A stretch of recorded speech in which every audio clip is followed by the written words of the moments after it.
আজকে তোমাদের সঙ্গে আলোচনা করব শয়তানি ননদকে জব্দ করার টিপস কিছু। হ্যাঁ বন্ধুরা, ঠিকই শুনছো।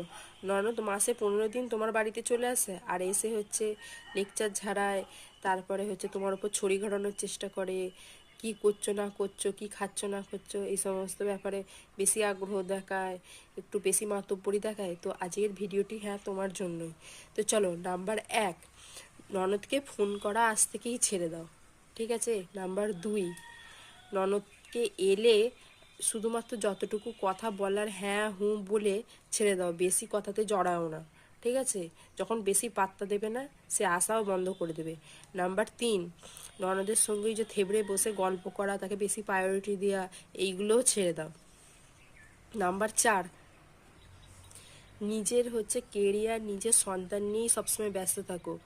ননদ তাহলে বুঝবে এখানে আমার হচ্ছে কোনো তো কাজ চলছে না।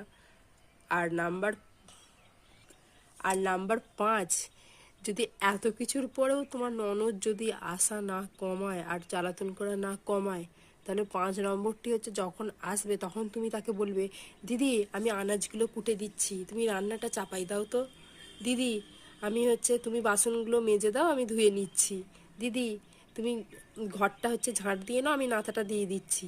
দেখবে ননদ শিওর আসা বন্ধ করে দিবে। কেমন আইডিয়াটা?